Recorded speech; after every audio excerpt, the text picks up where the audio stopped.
Hello everybody, and welcome to another Healthy Habits cooking series. Today we're going to be making a simple veggie frittata. Special shout out to our Project Healthy community participants and Brilliant Detroit families. Let's get started. So the first thing you're going to want to do for this meal is you're going to want to start getting your veggies sauteing up and cooked. This recipe calls for zucchini, some pepper, but we're going to be adding a little bit extra. We're going to be adding in some broccoli, 2 different kinds of peppers. We have our zucchini. We're also going to be adding in some chopped carrots, and we're going to be adding in some mushroom. So the first thing we're going to do is we're going to get them sauteing up in a little bit of olive oil. We'll just plop them all in there. Now this dish calls for a skillet, an oven-safe skillet, something that you can put in the oven and bake. For today's video, we're going to be showing you 2 different ways to do it. We're going to be showing you how to do it in a skillet, and we're also going to be showing, if you don't have a skillet, how to just bake it in a oven-safe dish. While your veggies are sauteing, you can move over here and get your egg mixture ready. We're just going to be adding in some eggs. This recipe calls for 6 eggs. I'm putting in 8 just because we added some extra vegetables. So if you add in extra vegetables, you might just want to add in some extra eggs as well to make sure that it all sets together. We're going to be adding in some milk. We just have some salt and pepper. If you want to elevate the dish, you can add in any other kind of seasonings you like. Maybe some cayenne pepper if you want to add a little bit of spice. Some garlic powder if you want to add a little bit of garlic flavor. But we're just going to be doing salt and pepper for this video.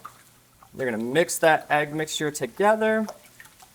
Now, when you're cooking your vegetables, you pretty much just want to wait until most of the liquid has gone and evaporated out, so you're left with the vegetables and the oil. This will help when it bakes in the oven that it doesn't become soupy or overly watery. You want it all to mix together and fluff up with the eggs. So you want to make sure that you get most of that water out, and that'll also be a good indicator that your vegetables are fully cooked. All right, once all of your vegetables are cooked through, and most of the liquid has evaporated off, you should see just the oil bubbling up, and then you should be all set to add in your egg mixture. Take your egg mixture, and you'll just pour it on over top.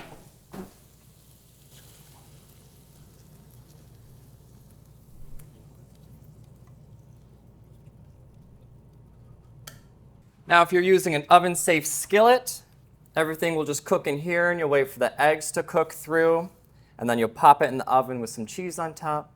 If you don't have access to an oven-safe skillet, you can use a baking dish.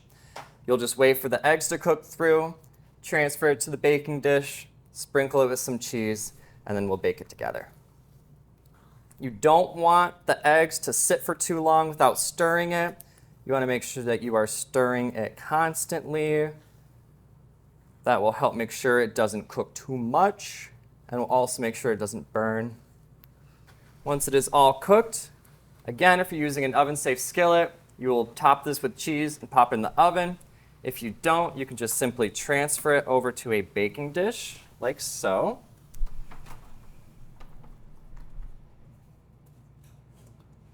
And this recipe calls for some cheddar cheese. However, you can use any kind of cheese that you'd like. You could use Parmesan, mozzarella. You could use a taco cheese. But we're just going to use some cheddar today. We make a nice layer on top. And you'll pop that in the oven.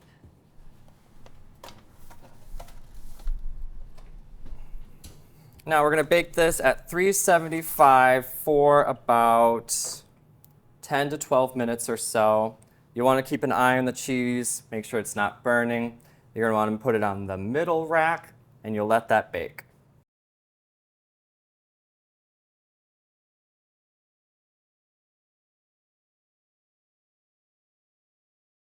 Thank you again for joining us for another Healthy Habits cooking demonstration. Please like and subscribe, and let us know what you think in the comments.